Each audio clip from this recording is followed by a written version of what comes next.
Hindi heartland यानी हिंदी पट्टी के 3 बड़े राज्यों में भगवा लहराने के 7वें दिन जब 1.5 घंटे तक विधायक दल की बैठक चली तो छत्तीसगढ़ को पहला आदिवासी मुख्यमंत्री मिला।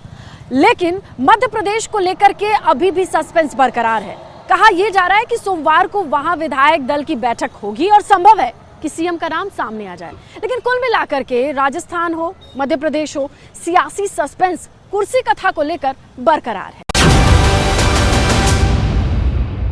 अटकलों का बाजार, कयासों की बातें या फिर संकेतों के आधार पर तमाम चीजें, ये सब कुछ खत्म होता है जब विष्णुदेव साय का नाम सामने आ जाता है मुख्यमंत्री के तौर पर। इसके साथ बाकी लोगों की भी कमोबेश जिम्मेदारी तय हो गई है, खासकर दोनों डिप्टी सीएम अरुण साव हो या फिर विजय शर्मा। इसके साथ ही अब ये माना जा रहा है कि आने वाले मंगलवार, बुधवार को शपथ ग्रहण समारोह और छत्तीसगढ़ की ये जो तस्वीर है वो पूरी तरीके से साफ सुथरी और सबके सामने होगी।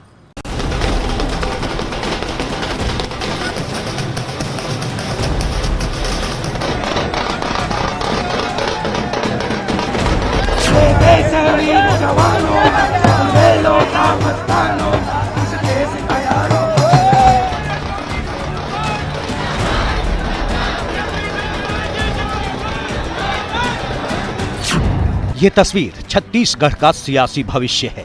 एक ओर प्रदेश प्रभारी ओम माथुर, दूसरी ओर केंद्रीय मंत्री सर्बानंद सोनोवाल और बीच में है बीजेपी नेता विष्णुदेव साय जो छत्तीसगढ़ के अगले मुख्यमंत्री होंगे। बीजेपी विधायक दल ने विष्णुदेव साय के नाम पर फाइनल मुहर लगा दी है। छत्तीसगढ़ के सभी भारतीय जनता पार्टी के नवनिर्वाचित विधायकों ने सर्वसम्मति से अपना नेता चुना है। इसके लिए मैं सभी सम्मानित नवनिर्वाचित विधायक बंधुओं का बहुत बहुत आभार व्यक्त करना चाहूँगा।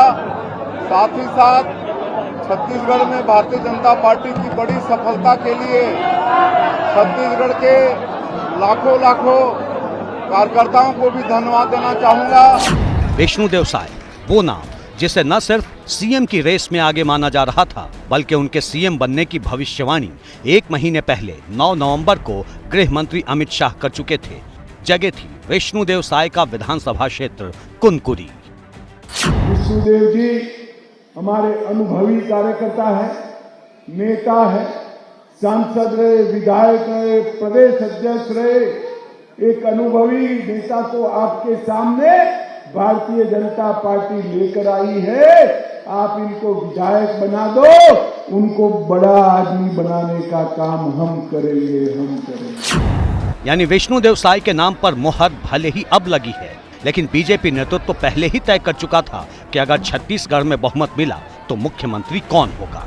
माना जा रहा है कि बैठकों की शक्ल में हो रही एक्सरसाइज सिर्फ दूसरे नेताओं को विष्णुदेव साय के नाम पर साथ लाने के लिए थी, जो रिजल्ट नजर भी आ रहा है।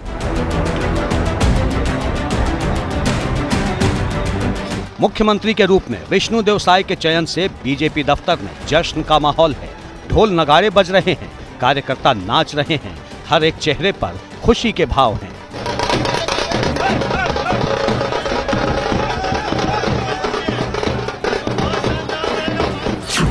रायपुर में करीब 2 बजे विधायक दल की बैठक शुरू हुई और 1.5 घंटे के अंदर एक सुर में विधायकों ने विष्णुदेव साय के नाम पर सहमति जता दी। खास बात यह रही कि विष्णुदेव साय के नाम का प्रस्ताव खुद पूर्व मुख्यमंत्री रमन सिंह ने रखा, जो खुद सीएम पद के दावेदार कहे जा रहे थे। विष्णुदेव साय जी का प्रस्ताव रखा और सर्वसम्मति से विष्णुदेव साय जी को दल का नेता चुना गया। सर वो क्या फैक्टर्स रहे हैं? वैसे तो बहुत सारी जो चीजें रही हैं, लेकिन किन चीजों को ध्यान में रखा? केंद्रीय मंत्री रहे हैं, प्रदेश अध्यक्ष रहे हैं, आदिवासी नेता हैं, वरिष्ठ हैं, उनमें योग्यता है और दिल्ली में रह के सरकार में रह के काम किए हैं और सीधा सरल और अच्छा व्यक्ति है।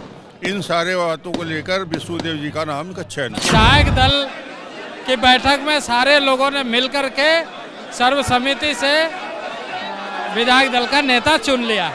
तो वो वजह अगर जो जैसे हम बात कर रहे हैं कि एक आदिवासी चेहरा, एक अनुभवी आदिवासी चेहरा, ये वजह रही और भी वजह है? नहीं, एक तो अनुभवी है, सहज है, सरल है और लंबे सामाजिक कार्य, राजनीतिक कार्य क्षेत्र में सक्रिय रहकर उन्होंने जनता की सेवा की। विष्णुदेव साय छत्तीसगढ़ की कुनकुरी सीट से विधायक चुने गए हैं। 4 बार लोकसभा सांसद रहे हैं और 3 बार विधायक बने हैं। 2014 से 2019 तक केंद्र सरकार में मंत्री भी रह चुके हैं। यानी सरकार और संगठन दोनों का अनुभव है। छत्तीसगढ़ का जातीय समीकरण भी उनके पक्ष में है। 59 साल के विष्णुदेव साय छत्तीसगढ़ के सरगुजा रीजन से आते हैं और आदिवासी समुदाय से ताल्लुक रखते हैं। विधानसभा चुनाव में ज्यादातर आदिवासी बहुल सीटों पर बीजेपी को जीत मिली है। ऐसे में पहले ही संभावना जताई जा रही थी कि छत्तीसगढ़ का अगला मुख्यमंत्री आदिवासी समुदाय से हो सकता है और वही हुआ। रमन सिंह जी ने प्रस्ताव रखा, फिर हमारे 4 विधायकों ने उसका समर्थन किया और उसके बाद हमारे पर्यवेक्षकों ने उनको घोषित किया। इतनी प्रक्रिया थी। इसके अलावा जो फैक्टर्स रहे हैं, क्योंकि आप लोगों ने कई सारे फैक्टर्स को ध्यान में रखा है, क्या क्या वो फैक्टर्स रहे? देखिए, कुल मिलाकर के तो एक श्रेष्ठ कार्यकर्ता, और मैं मानता हूँ विष्णुदेव साय से अच्छा श्रेष्ठ कार्यकर्ता नहीं हो सकता। फिर उसको लेजिस्लेटिव अनुभव विधायक का, एमपी का, फिर आदरणीय अटल जी की सरकार में जो मंत्री रहे, जिन्होंने एक बहुत बड़ा डिपार्टमेंट संभाला, ये सारे फैक्टर ध्यान रख के हमने निर्णय किया। आज हमारे संभाग के एक अनुभवी नेता को विधायक दल का नेता चुना गया है।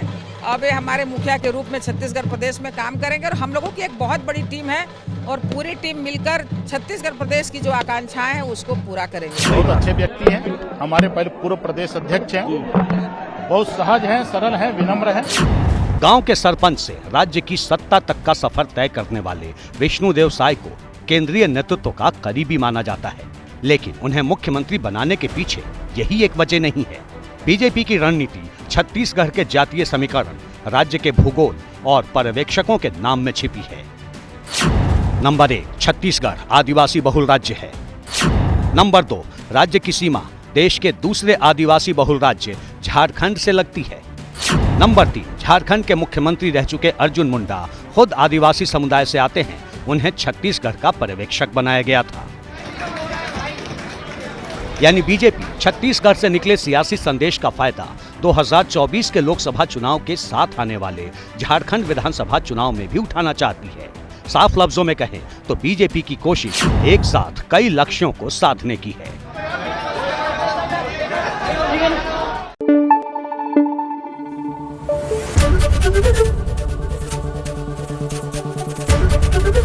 एबीपी न्यूज आपको रखे आगे।